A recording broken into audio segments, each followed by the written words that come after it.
Welcome back, everybody. It's Andrew here. Today, we're going to talk about executive action and President Biden's opportunity to use executive order to approve stimulus checks for seniors, as well as various other things from the stimulus package. Of course, with seniors being our top priority in this community. Some Democrats are still pushing President Biden to do this, saying that he simply has not accomplished enough in his first year in office. So let's discuss the details, but before we jump into it, do me a quick favor, hit like, hit subscribe, and share this channel with anyone who you think might find this helpful. This is our community for seniors and for those who are disabled on SSI and ssdi, and my job here is to be a voice for you and be a voice for seniors to make sure President Biden keeps his promise to increase Social Security benefits, increase SSI and SSDI, and even approve a stimulus check for seniors in this next stimulus package. So thank you so much for being a part of our community. And first, I want to give a quick shout out to our most recent members of the channel, Thomas Tynan and Daryl Anderson. Guys, thank you so much for your support. They recently became members, which basically gives us a monthly donation, which allows me to do this full time, to do the research, and bring you guys the news that affects seniors the most. And if you guys would like to become members, basically you support our work. That's really the point. But then you also get shout outs on my channel for your support, and you get priority response to comments. So there's almost 100% certainty I'm going to respond to your comments if you become a member. Now, to become a member, just click on the link that's in the comments down in this video. And once you get to that page, there's going to be a join button right here in the middle of the screen. Click join, and it's going to show you how to sign up. And again, thank you so much for your support. Now, before we jump into the update, talking about executive action and the opportunity that President Biden has to take care of seniors using executive orders, first, let's do a quick update on daily trending news. And something that just broke is that the Republican National Committee, which is the Republican committee which helps fundraise and put together campaigns, things like that for the presidential elections, they are saying that they don't want to take part in the presidential elections because they said that they were basically biased and unfair towards Republicans the last couple of times. Now, of course, this is just breaking news, not necessarily going to actually happen, but officially, the Republican National Committee are trying to require presidents to skip these traditional debates. Now, a lot of people are saying that this signals that former President Trump still has a strong hold on the Republican Party, because if you guys remember, he was slamming the debates, saying that they were unfair towards him, that they were biased towards Democrats. Now, whether you agree with that or not, let me know in the comments. But if anything, this shows, at least people are speculating, that the Republican Party is still catering to former President Trump, signaling that they will be backing him to run once again in 2024. And a lot of experts think that that's really their best bet to win the presidency, is to back former President Trump. Now, let me know in the comments if you agree with that. I mean, things just continue to trickle in, showing that Republicans are beginning to rally behind former President Trump again, not just for the 2024 election, but also for the November elections, at which point Republicans are trying to regain control of both chambers, the House and the Senate. It's looking like there's a really good chance that's going to happen. And Senator Lindsey Graham just said that he will not vote for Mitch McConnell to be the Republican leader of the Senate once again, unless he has a working relationship with Trump. So remember, Mitch McConnell is the Senate minority leader, and when Republicans take over the Senate, if they do, he would be the Senate majority leader like he was last year. So Lindsey Graham signaling that he's got to work with Trump if he's going to be voted into Senate Majority Leader once again. And honestly, this is just another signal that more and more Republicans are rallying behind President Trump. Now, let me know in the comments, guys. Do you agree with this? Do you think the Republican Party should be rallying behind President Trump? Or if you think the Republican Party should move away from Trump and kind of go in a different direction? Let me know your thoughts in the comments. But it's really interesting to see as these November elections get closer and closer. And the presidential election obviously is going to have massive implications as to who remains in control of the White House. So let's jump into stimulus, folks. A lot of Democrats, including especially Democratic Representative Pramila Jayapal, they're doubling down and they're pushing Biden to use executive action to approve large portions of this stimulus package, the $1.75 trillion Build Back Better plan that Joe Manchin is continuing to freeze. As he said, he doesn't want to support this package for the time being. We still expect it to get done, but a lot of Democrats are saying, President Biden, use executive action to help the American people. And a lot of people are referencing former President Trump. Now, remember, he used executive action when nobody thought he could to extend the weekly, quote unquote, weekly, not monthly, weekly unemployment stimulus for everybody who was on unemployment. This was, I believe, $300 per week, and it lasted about 6 weeks because the FEMA funding ran out. So President Trump found a way. He used a sneaky way here to use FEMA funds, which is really for disaster relief, things like hurricanes and things of that nature.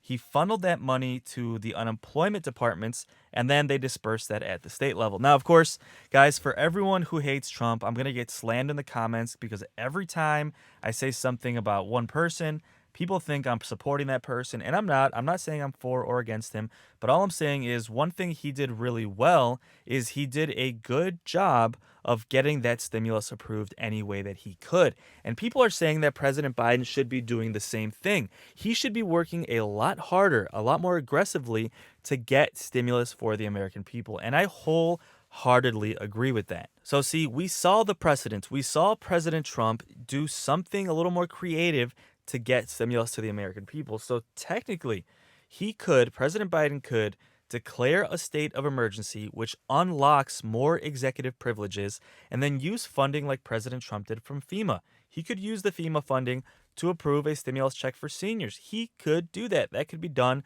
by President Biden. And a lot of people are saying that, well, President Biden's done some executive actions, but look at the executive actions he's done. Most of the executive orders he's done was just to reverse the stuff that Trump did. And I'm not slamming that. So whether you support Trump or Biden, I'm not trying to get in the middle of that. But look at the executive actions he's done. He signed an executive order to improve customer service for the people, right? I mean, give me a break, folks. And don't get me wrong.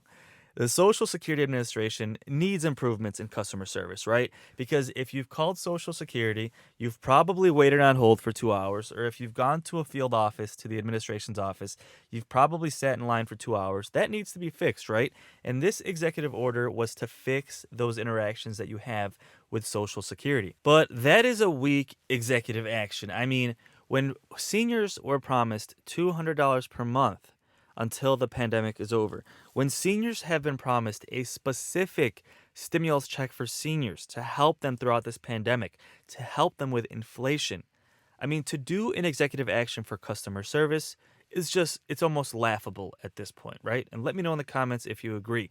We all know President Biden campaigned on increasing Social Security benefits, increasing SSI, and increasing ssdi to make sure none of these folks were forced to live in poverty, especially people who are retired who have paid taxes for 30, 40, 50 years. So we're sitting here with all these promises, and then President Biden signing executive orders to improve customer service.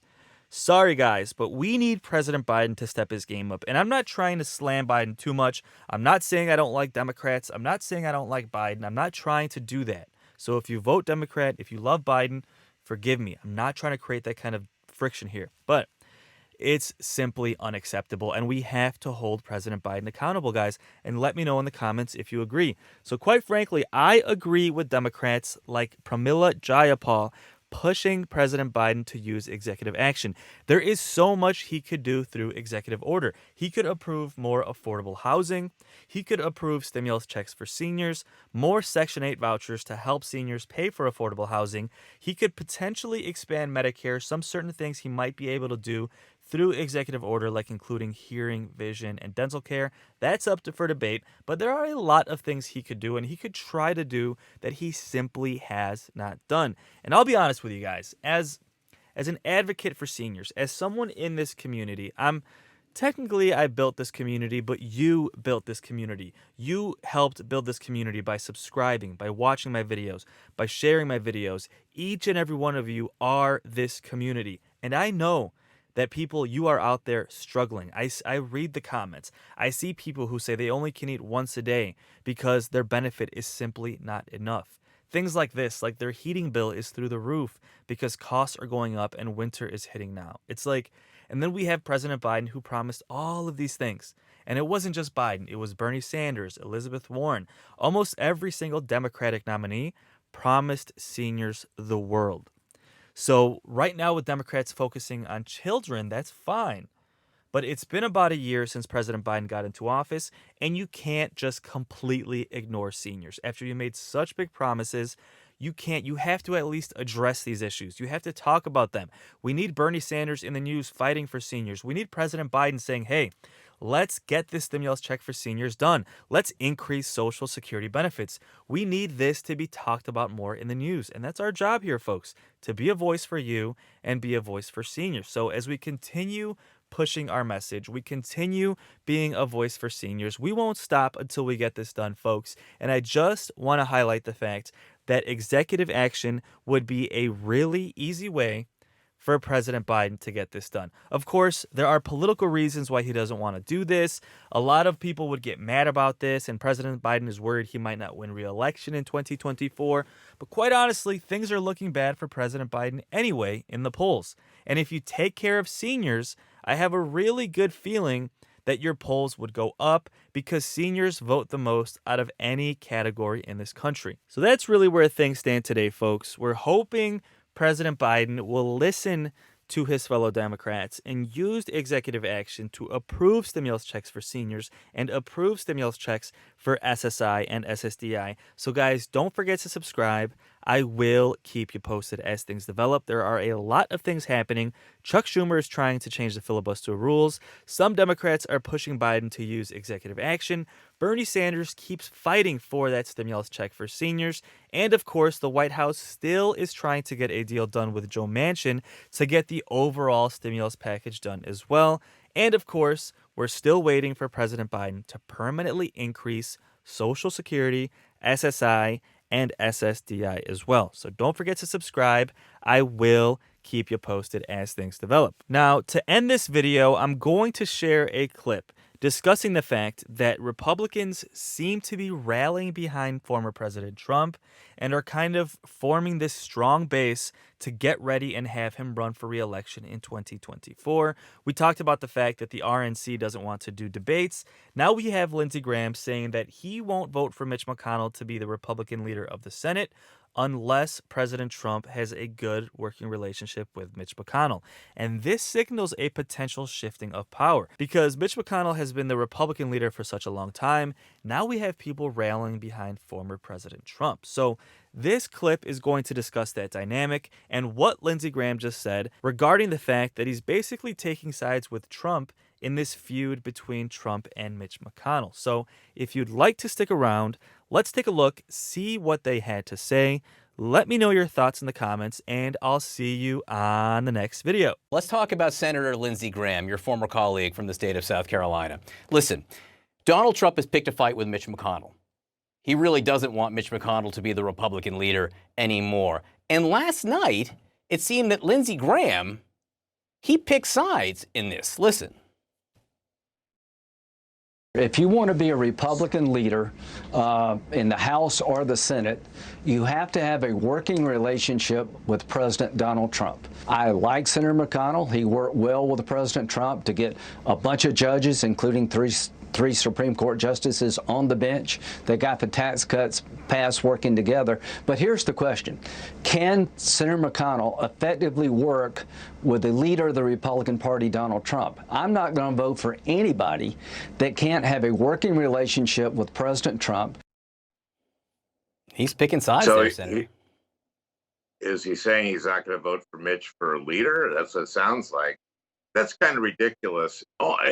Insofar as Donald Trump's a horrible person, and I think pretty much everyone in the Republican Senate caucus kind of knows it.